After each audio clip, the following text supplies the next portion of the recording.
Okay, चलिए।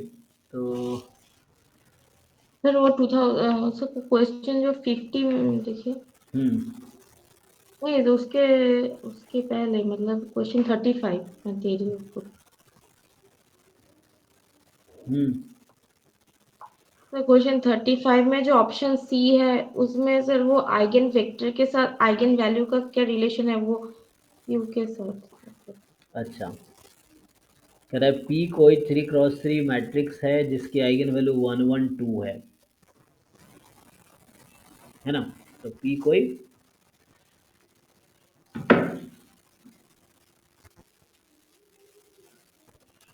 P कोई 3 cross 3 matrix है जिसकी आइगन वैल्यू 1 1 2 है।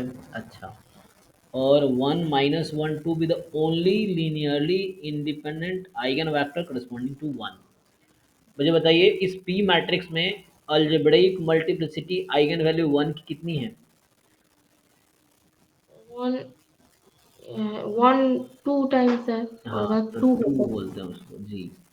और देखिए ध्यान से, ज्योमेट्रिक मल्टीप्लिसिटी इस आइगन वैल्यू 1 की कितनी है? क्वेश्चन कह रहा है कि जो v है 1 - 1 2, this is the only linearly independent eigen vector corresponding to eigen value 1। तो इस आइगन वैल्यू 1 की ज्योमेट्रिक मल्टीप्लिसिटी कितनी है? 1 होगा फिर। ठीक है। अब पूछना क्या चाह रहा है?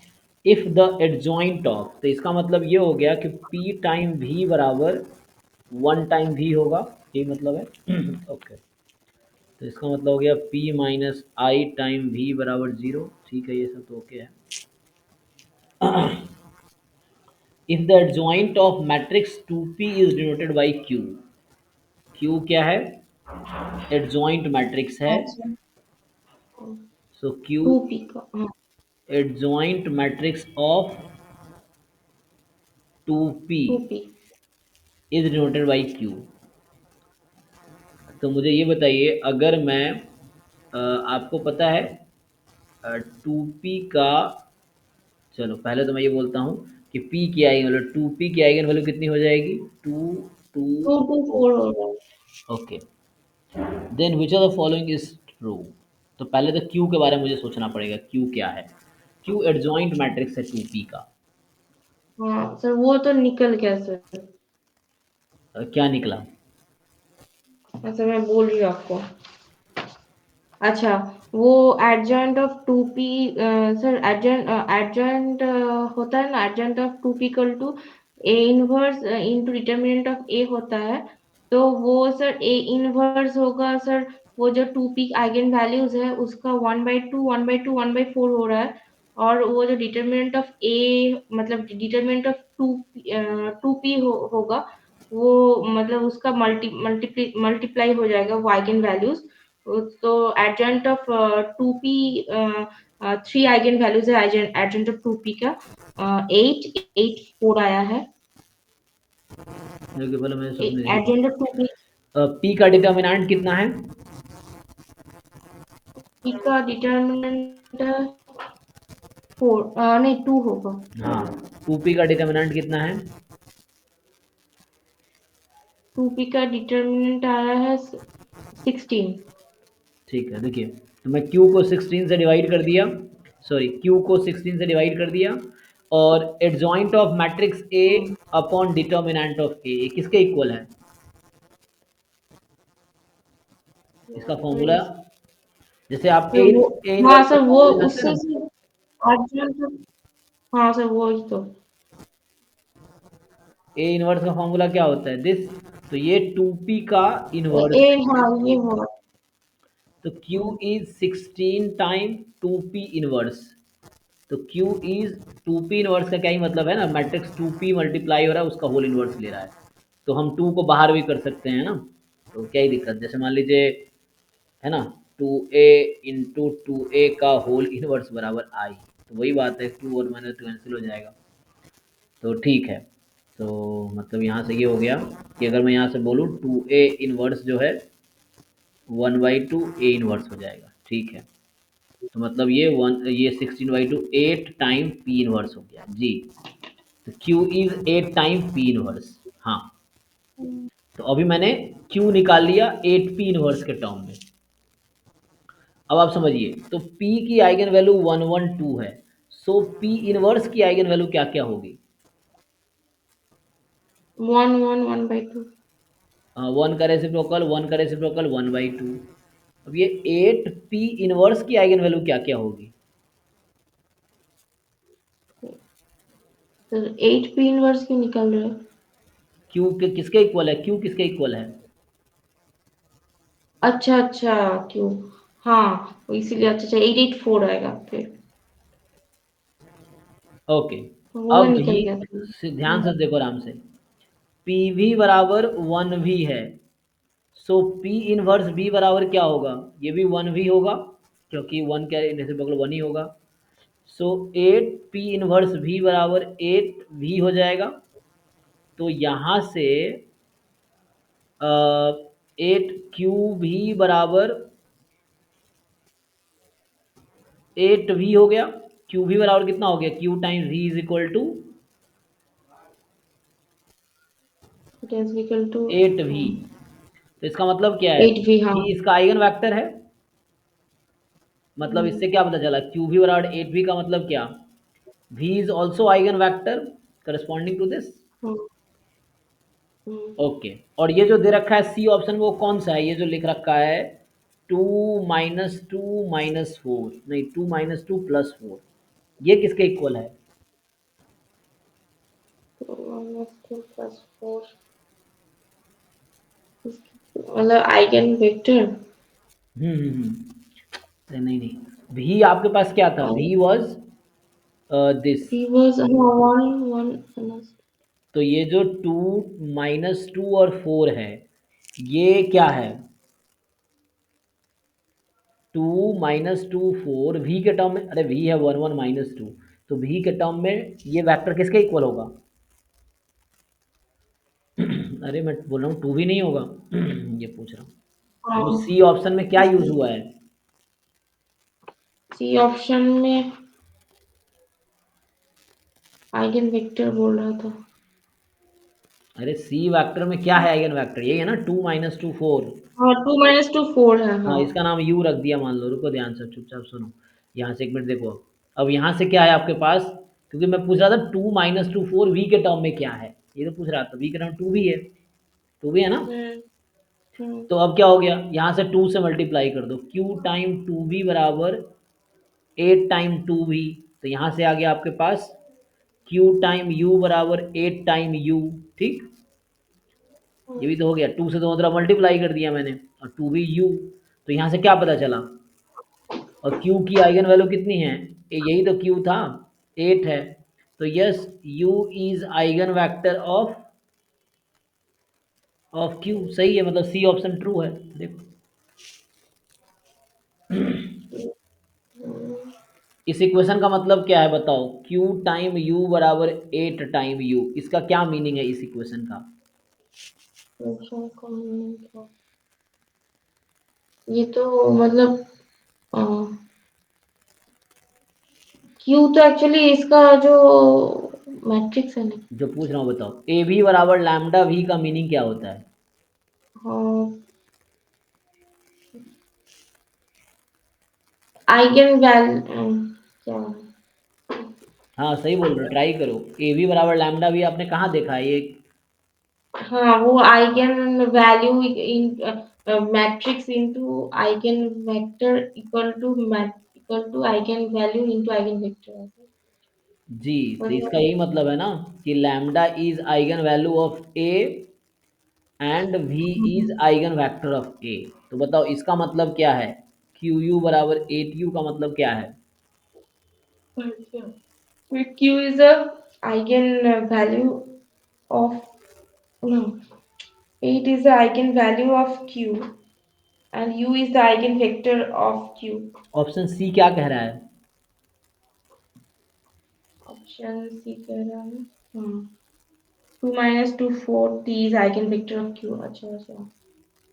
इसका नाम यू रखा है मैंने, जो सी ऑप्शन है, U is eigen value of Q. C option कह रहा है, तो ट्रू है। अच्छा, आपने P इनवर्स क्यों ली? मुझे मुझे वही स्टेप में थोड़ा सा दिक्कत है। हम्म मुझे बताओ कि इनवर्स में और एडजॉइंट में क्या रिलेशन है? मुझे एडजॉइंट दे रखा है ना इसमें। तो हाँ। मुझे क्या बोल रखा है, क्वेश्चन में क्या बोल रहा है, if the adjoint of two P बराबर Q. Adjoint of two P बराबर क्यू ये है।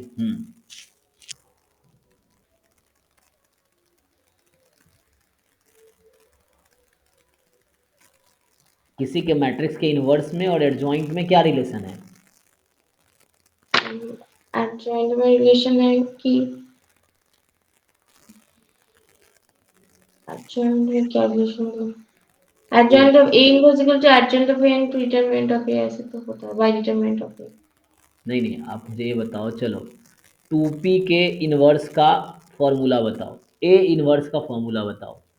1 बाई, अच्छा, adjoint of A by determinant of A. तो टू पी इनवर्स का फॉर्मूला क्या आएगा? 1/4 इंटू पी अरे इनवर्स। नहीं नहीं, वैल्यू नहीं, इसके हिसाब से लिख क्या सकता हूँ, जैसे ये लिखा है। अच्छा हाँ, adjoint of 2p by P, 2p, हाँ डिटरमिनेंट ऑफ। तो मुझे एडजॉइंट दिया था तो मैं इसको पी के इनवर्स इसके टर्म में लिख दिया। तो क्या प्रॉब्लम है? पी इनवर्स में से लिखा था कि उसके लिए आइगन वैल्यू चेक करना आसान है मेरे लिए। अच्छा। और भी तरीके, आप अपना खुद दिमाग यूज़ करोगे तो और भी तरीके हो सकते हैं। मैं इन्वर्स निकाला, बिना इन्वर्स निकाले भी हो सकता है, लेकिन उसके लिए आपको सोचना पड़ेगा उस एंगल से। मुझे इन्वर्स निकालना आसान लगा, मैंने इन्वर्स में दिखा दिया, क्यू जो है 8p इन्वर्स के इक्वल है। और क्यू जब 8p इन्वर्स के इक्वल है तो से हो गया।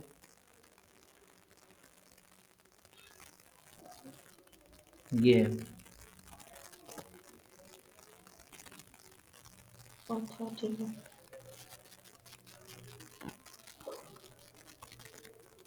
हम्म।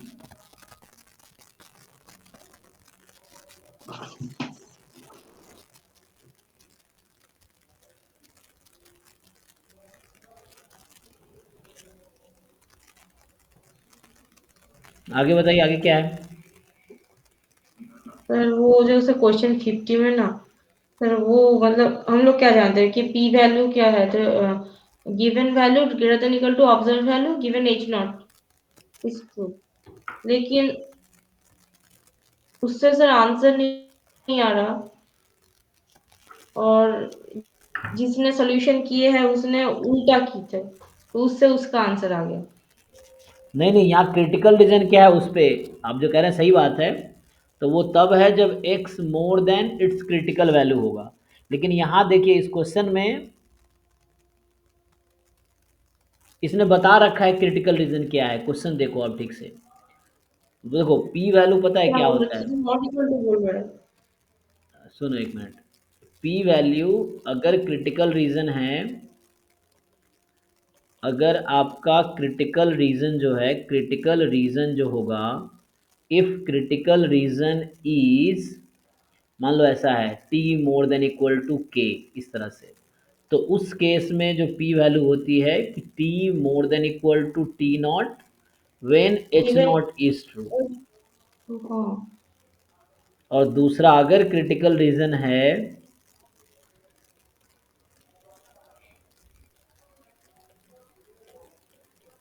t is more than equal to k, तो p वैल्यू क्या होगी? पी वैल्यू, अच्छा P value T less than equal to K, is naught is true, is naught is true, हाँ। जी। तीसरा भी है, अगर क्रिटिकल रीजन होगा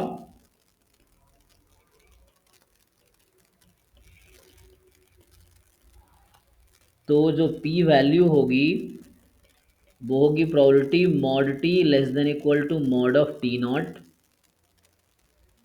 when H not is true.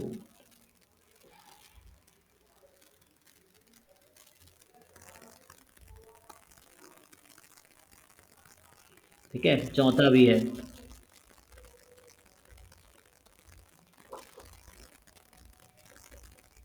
तो ये सब कॉन्सेप्ट है जो आपको लगाने हैं। अच्छा अच्छा। अच्छा उसमें वही डाउट थे सिर्फ। अच्छा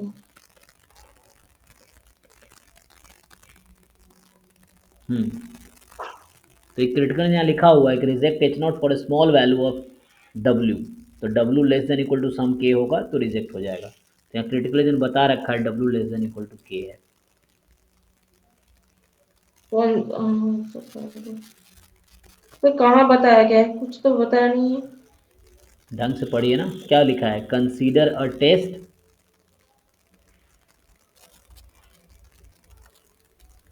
पूरा क्वेश्चन पढ़ो ना आप, क्या लिखा हुआ है, कंसीडर के बाद क्या लिखा हुआ है। Small observe values of the statistic.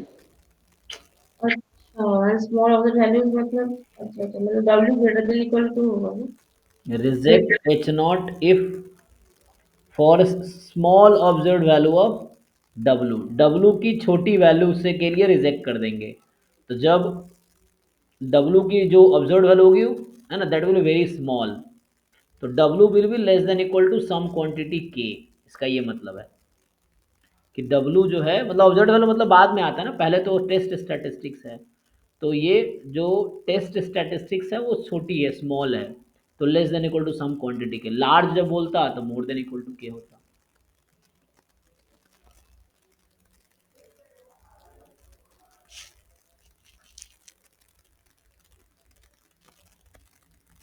हाँ समझ गई।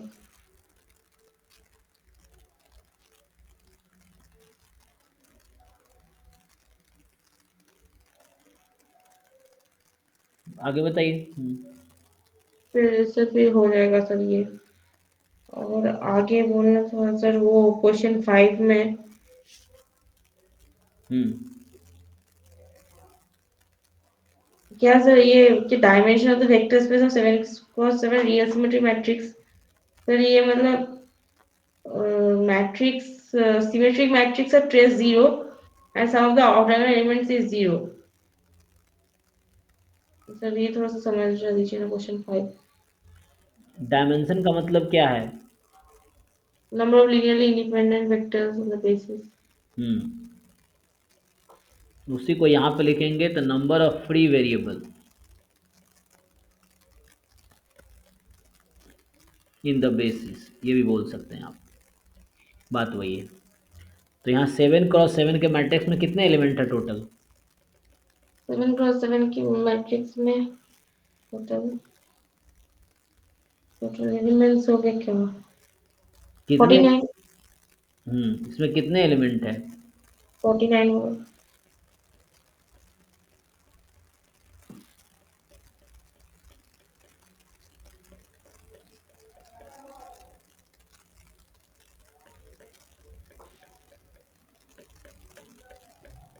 ठीक है 49 है। हाँ सिमेट्रिक का मतलब क्या होता है। सिमेट्री का मतलब होता है मतलब ए इक्वल टू ए ट्रांसपोज। ठीक है, तो इसका मतलब है कि डायगोनल के, ये डायगोनल है, अगर डायगोनल के ऊपर वाला एलिमेंट हमें पता हो तो नीचे वाला एलिमेंट पता चल जाएगा ऑलरेडी। हाँ तो मुझे बस ये काउंट करना है डायगोनल को इंक्लूड करके, क्योंकि तो ये कितने एलिमेंट है टोटल, ये डायगोनल को इंक्लूड करके या डायगोनल के ऊपर सब मिला के कितने एलिमेंट है।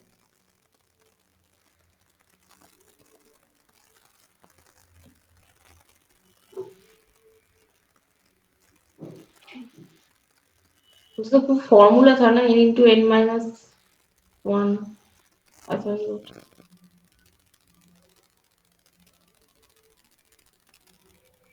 बताओ ना कितने एलिमेंट है टोटल। यहाँ 1 2 3 4 5 6 7 जोड़ना आता है ना। जोड़ो ना 1 + 2 + 3 up to 7, 7 × 7 + 1/2, 7 × 8/2, कितने हो गए 28। 28। हाँ तो टोटल 28 एलिमेंट है। अब इसने कहा है कि क्या बोला है कि इसका ट्रेस भी ज़ीरो है। तो इन सब का सम, ये जो एलिमेंट्स हैं इन सब का सम करेंगे तो ज़ीरो आ जाएगा, तो एक इक्वेशन बन जाएगी। तो एक इक्वेशन क्या करेगा, कितने वेरिएबल को कम कर देगा? वन वेरिए मतलब, हाँ वन जी, इक्वेशन। एक इक्वेशन एक वेरिएबल को कम करेगा, ठीक है ना। क्योंकि यहाँ पे ये 7 एलिमेंट है, इन सबका सम करेंगे, जैसे A11 से लेके ए वन A77 तक सब मिला के 0 है। तो इसमें से जो 28 है ना, तो बाकी एक एलिमेंट को बाकी के टर्म में लिख सकता हूँ, तो एक कम हो जाएगा, तो 28 में से एक कम यहाँ से हो जाएगा। और बोला है कि sum of the off diagonal element 0 है, तो इन सब का सम भी 0 है। तो इससे यहाँ से डायरेक्ट भी कोई एक इक्वेशन आ जाएगी, तो ये भी इक्वेशन क्या करेगा, कितने वेरिएबल को कम कर देगा?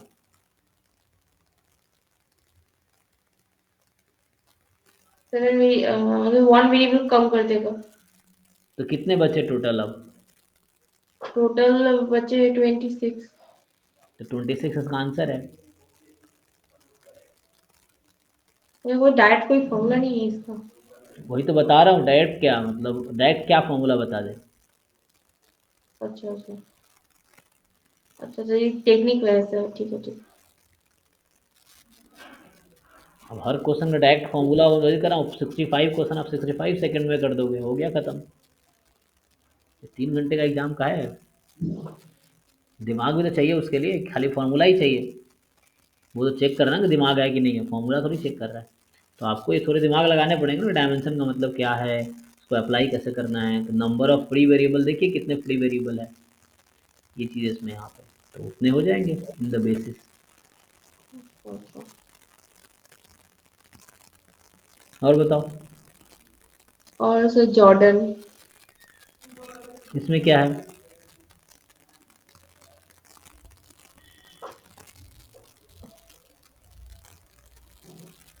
क्वेश्चन पढ़ो ना, क्या बोल रहा है, क्या समझ नहीं आ रहा? अब जो लास्ट टाइम समझाया था ना आपको, थ्योरी भी समझाया था इसका मैंने। हाँ सर वो number of Jordan blocks of A मतलब A to the power cube zero होता है, A to the four equal to not equal to zero होता है। वैसे बताओ जॉर्डन ब्लॉक क्या होता है, ये समझाओ मुझे। जॉर्डन ब्लॉक क्या है? जॉर्डन ब्लॉक डेफिनेशन क्या है जॉर्डन ब्लॉक का, ये होता क्या है? द ब्लॉक फीचर्स क्या diagonal elements zero diagonal elements और मुझे याद नहीं है किसके। The values are only the diagonal elements और उसका क्या होता है मुझे याद नहीं आ रहा। ऐसे एग्जाम में सॉल्व करेंगे, एग्जाम वही लिख के आएंगे, मुझे याद नहीं आ रहा। याद जब आप क्वेश्चन सॉल्व करते तब याद करेंगे ना कि जॉर्डन ब्लॉक होता क्या है, जॉर्डन मैट्रिक्स क्या होती है। वो कुछ था सब सब डायगोनल वन होगा ऐसा कुछ। फिर डायगोनल एंट्रीज में वैल्यूज रहेंगे, सब डायगोनल्स वन होगा ऐसा कुछ। जॉर्डन एक मैट्रिक्स है, तो डायगोनल पे क्या आएगा? और डायगोनल में वैल्यूज आएंगे। कौन से वैल्यू जाएंगे? डायगोनल आइगन वैल्यूज आएंगे। ठीक है, जितने होगा डायगोनल के ऊपर। और ऊपर आएगा वन वन। तो इसका नाम है जॉर्डन ब्लॉक है एक। हाँ और सब जीरो हो जाएगा बाकी। भाई नहीं, ये सब रिवीजन की चीज़ें हैं, कुछ दिन पहले जब हम जॉर्डन ब्लॉक का आप डाउट पूछते हुए ये बताया था ना मैंने ये। तो आपका काम है ना इसको रिवाइज करना रेगुलरली। दिमाग से निकल रहा है इतना सारी चीजें हैं। हाँ तो वही तो यही तो समझना है दुनिया का भी क्योंकि आप ही अकेले एग्जाम थोड़ी दे रहे हो, दुनिया भी तो दे रही है ना। हमने भी तो एग्जाम दिया है, यही तो संभालने हैं। तो यहाँ पे क्या है, 6x6 की मैट्रिक्स है, जहाँ बोल रहा है A4 जीरो है, A³ जीरो नहीं है। ये इसलिए कहना चाह रहा है कि इसका मिनिमल पॉलिनोमियल है x⁴। अच्छा बताओ इसका करेक्टरिस्टिक पॉलिनोमियल क्या होगा, अगर आपसे मैं पूछूं, अगर किसी मैट्रिक्स का मिनिमल पॉलिनोमियल x⁴ है तो उसकी कैरेक्टरिस्टिक पॉलिनोमियल क्या होगी? ये 6x6 की मैट्रिक्स है। कैरेक्टरिस्टिक पॉलिनोमियल हाँ, x टू दी पावर 6 होगा। जी जी, एक्स की पावर 6, क्योंकि जो फैक्टर मिनिमल पॉलीनोमियल का होता है वही इसका, बस पावर n क्रॉस n का है। तो यहाँ आपके पास n डिग्री की इक्वेशन, मतलब ये पॉलीनोमियल होगी। छोड़ो, तो हालांकि जॉर्डन ब्लॉक में इसका कोई काम नहीं, इसका काम है। अब आप बताओ, लास्ट टाइम हमने आपको 3 4 5 क्वेश्चन जॉर्डन ब्लॉक के जब आपने पूछे थे, डाउट कराए थे, तो हमने आपको ये बताया था ये क्या रिप्रेजेंट करता है, ये जो मिनिमल पॉलीनोमियल पावर है, ये किसको रिप्रेजेंट करता है। ये जॉर्डन मैट्रिक्स जो होगा वो भी 6 क्रॉस 6 का होगा यहाँ पे। हाँ, अब देखना है कितने ब्लॉक है, क्वेश्चन ही पूछ रहा है कि number of Jordan blocks of A, कितने ब्लॉक बनेंगे। तो पहले बात बताओ, इस मैट्रिक्स की आइगन वैल्यू कितनी है, इस मिनिमल इस पॉलीनोमियल से क्या पता मैट्रिक्स चल के रहा है। आइगन वैल्यू सारे जीरो है इसके। सारे जीरो हैं, 1 2 3 4 5 6। अब बताओ, ये जो पावर 4 है ये किसको रिप्रेजेंट करता है। ये पावरफुल रिप्रेजेंट करता है size of the size of the blocks को रिप्रेजेंट करता है। तो यहाँ क्या होगा बताइए। तो इसमें साइज मतलब ब्लॉक का साइज होगा। क्या होगा। तो एक ब्लॉक का साइज 4। अच्छा हाँ, अब याद आ रहा है सर, इसका क्या होगा। हाँ, एक ब्लॉक का साइज कुछ 4 हो, मतलब 1 हो सकता है, मतलब 4 से कम भी हो सकता है ना। बताओ। तो फिर 1 2 होगा। एक तो 2 होगा और एक 3 हो सकता है।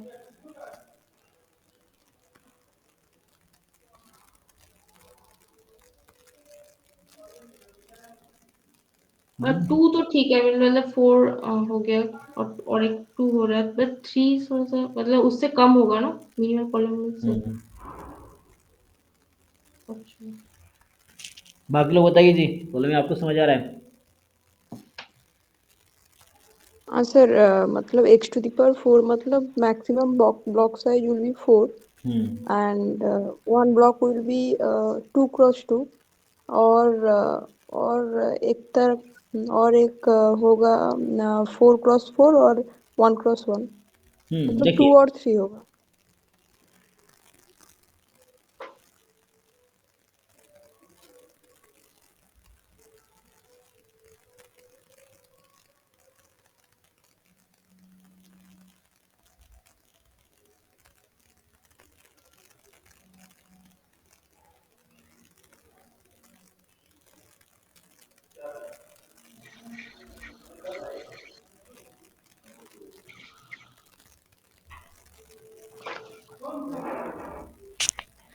दे कितने में, ठीक है अभी क्लास का फिर। हाँ, तो बताइए।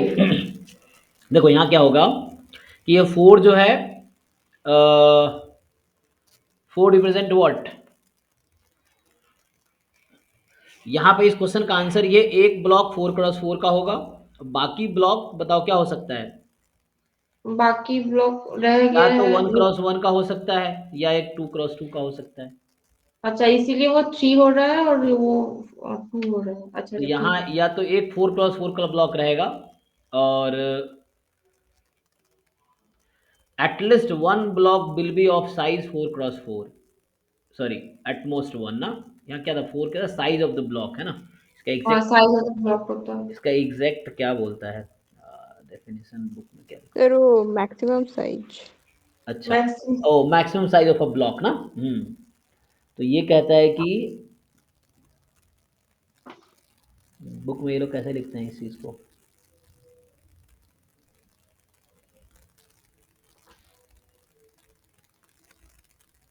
हाँ, मैं थ्योरम लिखा था लास्ट टाइम, तो उसमें रहा होगा। हाँ,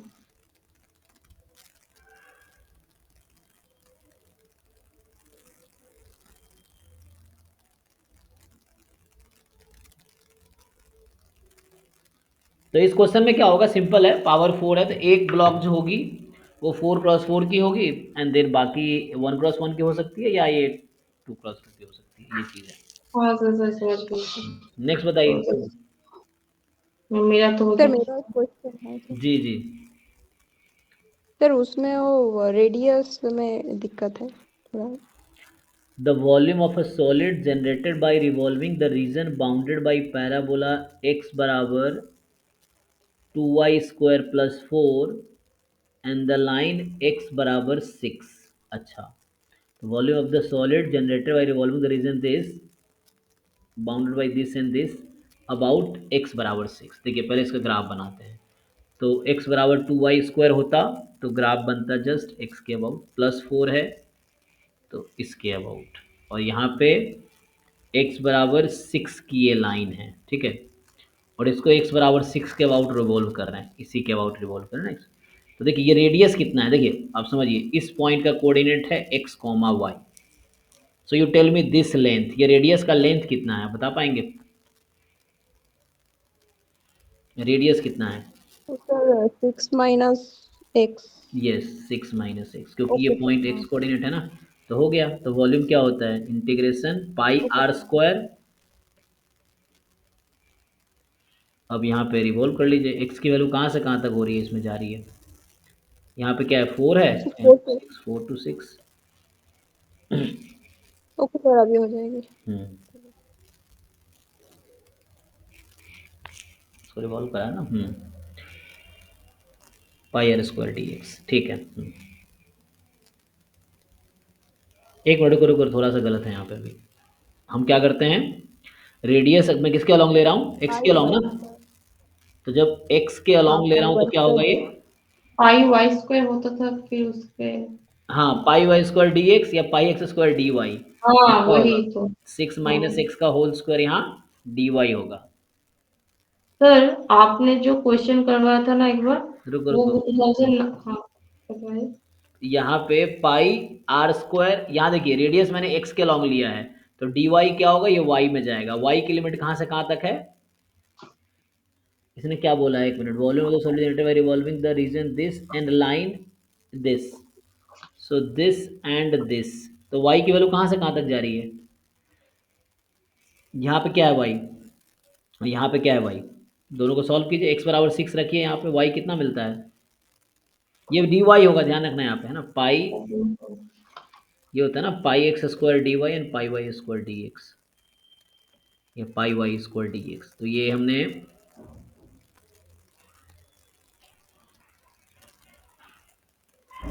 सॉल्व कीजिए इसको, बताइए वाई पे लिमिट क्या है ये, तो एक्स इन दोनों का इंटरसेक्शन पॉइंट निकाल लीजिए, 2y² + 4 बराबर 6, सो 2y² is 2, so y² is 1, तो y इज ±1, ठीक है, यहाँ से आ जाएगा।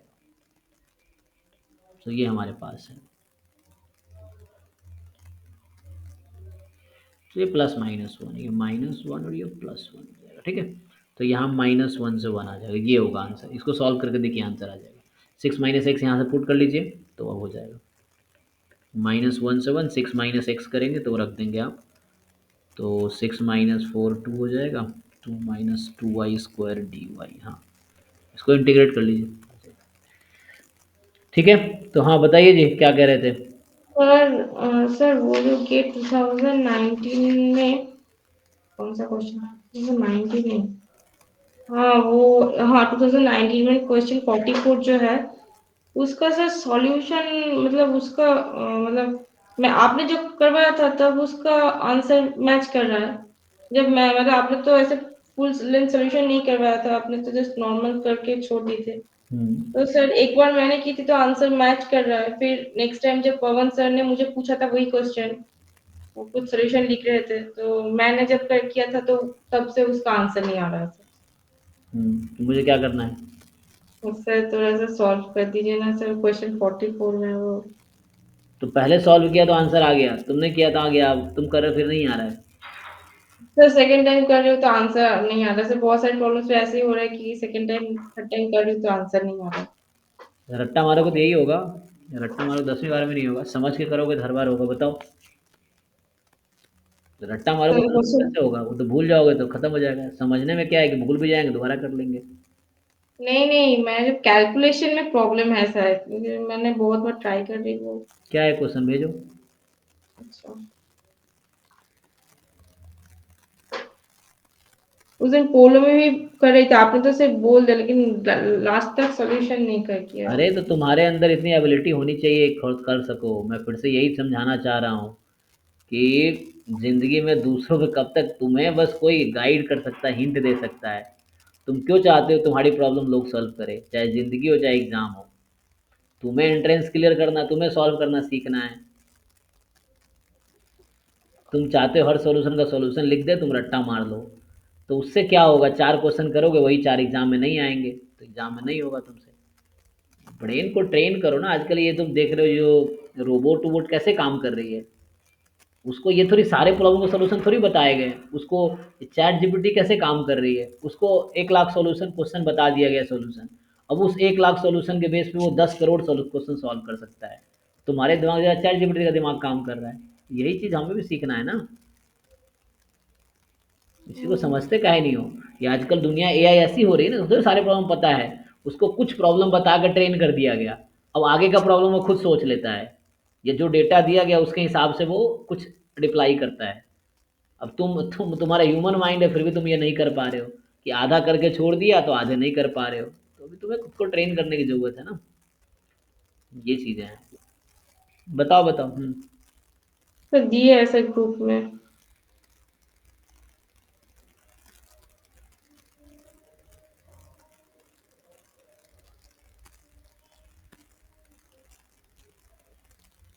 क्या है? S be the solid whose base is the region. द कल ही बताया था पॉलोमी ने, इसमें क्या है? हाँ सर, आप में से सर आप तो उतना ही बोल रहे हैं, मतलब फुल एंड फाइनल आंसर नहीं आ रहा सर। क्यों नहीं आ रहा full and final answer? Sir वही तो मैं बोल रही हूँ सर, क्वेश्चन में सर कुछ गलत आंसर, सॉल्यूशन में कुछ गलत। अरे मैडम इंटीग्रेशन सीखो ना, क्वेश्चन वोश्चन कुछ नहीं है। इतना कॉन्फिडेंस तो रखो खुद पे। तो ये क्वेश्चन मैं तीसरी चौथी बार सॉल्व कर रहा हूँ। बस ये है कि लिख के बता दो बस, हैं।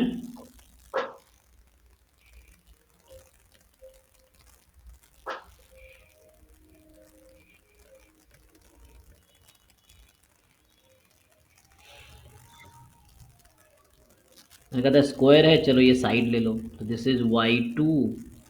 तो y2 का इक्वेशन क्या है? 8 - x²। This is y1, x x square है। स्क्वायर। इसके अलॉन्ग स्क्वायर बना दिया मैंने। तो साइड क्या है स्क्वायर का, क्या है इसका लेंथ, क्या है साइड का? उस साइड का लेंथ होगा हाँ, 8 - x² - x², मतलब 8 - 2 x² होगा। तो वॉल्यूम फिर क्या होगा? उसके वॉल्यूम होगा 8 - 2 x², उसका होल स्क्वायर होगा।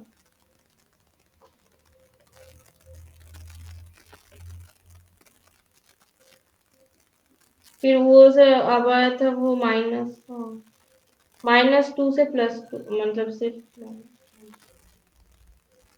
-2 से +2 होगा का रेंज।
कैलकुलेटर से कितना आएगा ये?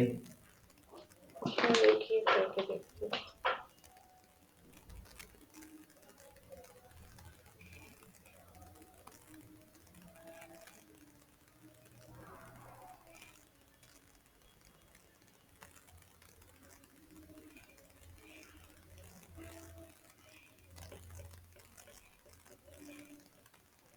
कितना आंसर दे रखा है?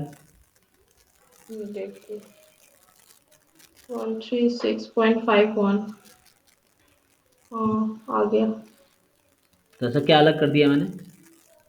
शायद वो कैलकुलेशन में थोड़ा सा प्रॉब्लम हो गया। हद है।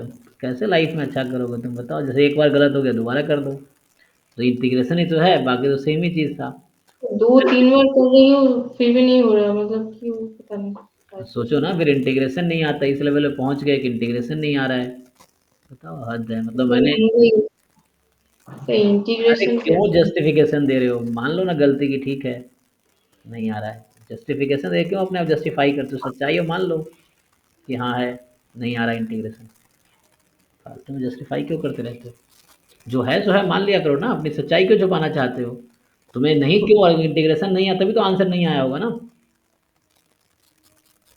अब मैं क्लास में इतना लिख के छोड़ दिया, अब ये सब इंटीग्रेशन, ये ऐसा क्या है इसमें कि नहीं होगा?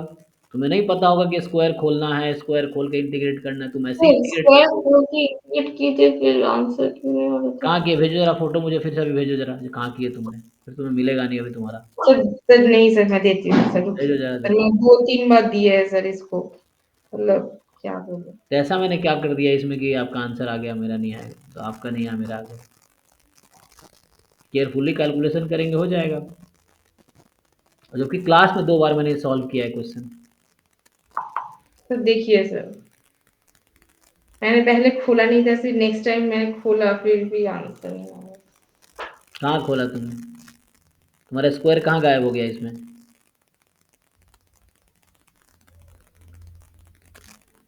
दिखाओ इसमें, ये जो तुम्हारा 8 - 2x² का होल स्क्वायर है, तो स्क्वायर कहाँ चला गया? अच्छा, मतलब 2 टाइम वो करके स्क्वायर गायब हो गया। हाँ सर, वो तो मैंने पहले गलत की थी, फिर नेक्स्ट टाइम मैंने करेक्शन की, फिर भी आंसर नहीं आ रहा था, कैलकुलेशन में कुछ गलत। क्या करेक्शन कर? तुम्हारा 2 कहाँ गया? फिर 0 से 2 हो गया तो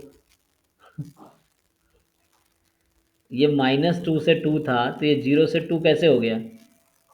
फिर 2 मल्टीप्लाई होना था सर। हाँ। तो यही सब तो कह रहे हो, यही सब नहीं आ रहा है, ये तो मैं कह रहा हूँ तुम्हें। कभी 2 लगा रहे हो भूल जाए, इसका मतलब नहीं पता है ना ठीक से। कभी स्क्वायर छोड़ दिए, कभी 2 छोड़ दिए। तो ये सब एग्जाम में करोगे तो मार्क्स थोड़ी आएगा। एग्जाम वाले मेथड थोड़ी देख रहे हैं तुम्हारा, एग्जाम वाले सिर्फ ये देख रहे हैं कि ये जो आया तुम्हारा सही आया कि नहीं आया। वहाँ 4 ऑप्शन है, टिक करो, या न्यूमेरिकल आंसर है एंटर करो। तुम सही नंबर एंटर करोगे मार्क्स मिलेगा। उसको ये थोड़ी पता है कि तुम कितने विद्वान हो, और उनको ये थोड़ी पता कि आप 18 घंटे पढ़ते हो, 20 घंटे पढ़ते हो। उनको तो बस ये चाहिए कि भैया तुम आंसर सही निकाल पा रहे हो कि नहीं निकाल पा रहे हो, चाहे 2 घंटे ही पढ़ो। और तुम महान हो, पवन भी नहीं कर पा रहे इंटीग्रेशन ये। वो मुझे मुझे मुझे बोल रहा है कि ये तुम और एक बार करके भेजो, ठीक से भेजो, आंसर क्यों नहीं आ रहा है मेरा। तुम भी महान हो, वो भी महान है, ठीक है। हाँ इंसान है। हो गया, खत्म करेंगे? हाँ हाँ सर, खत्म कीजिए। चलिए, बस। Thank you. ठीक से मेहनत करो और थोड़े से इम्प्रूव करो अपने आप को। अपनी गलतियां पकड़ के जस्टिफाई करने के बजाय उस पर काम करो कि मेरे में ये कमी है, इसको दूर करनी है। बशर्ते ये दिखाना सामने वाले को, नहीं मेरे में कमी नहीं है। इससे क्या है, जैसे कोई बेवकूफ़ है, अब उसको दुनिया कह रही बेवकूफ़ है, उसको भी पता है, लेकिन दुनिया कहेगा नहीं मैं नहीं हूँ, तुम हो। जब तुम्हें पता है सच्चाई क्या है, तो उसको दूर करो ना।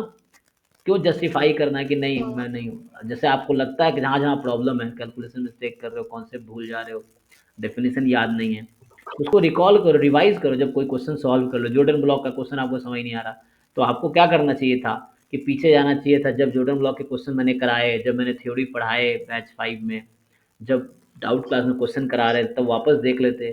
तब वहाँ जो जो लाइनें मैंने बोले वही कॉन्सेप्ट यहाँ अप्लाई करते थे, ये क्वेश्चन हो जाता। अलदाउ ये क्वेश्चन भी मैं सॉल्व कर चुका हूँ क्लास में ही, जब जॉर्डन ब्लॉक पढ़ा रहे थे, तभी आप जाके देखिए। हाँ हाँ।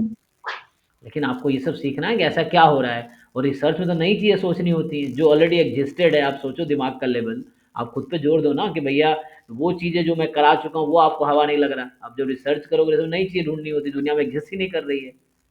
आप ऐसी चीज़ें करो जो एग्जिस्ट ही नहीं कर रही, वो आपको लाने हैं। तो जो है उसको आप ठीक से कोशिश नहीं करते हो समझने का। थोड़े जो उसके लिए थोड़ा सा अपने आप पे भरोसा ज़्यादा करना है, ट्राई ज़्यादा करना है, दूसरों पे भरोसा नहीं। जैसे क्वेश्चन किए एक बार पूछ लिया मुझसे, अब जैसे हमसे बंदा है क्या 4 बार सॉल्व करेगा, ऐसा क्या हो गया कि नहीं हो रहा है और हमसे क्यों नहीं हो रहा। ये सब आपको अपने आप पे थोड़ा सा उस तरह भरोसा करना होगा कि ये नहीं, चलो नहीं हुआ पूछ लेते हैं। ट्राई करो, एग्जाम में कैसे पूछोगे। सीखिए, ठीक है, चलिए ट्राई कीजिए। Thank you and good night. Thank you.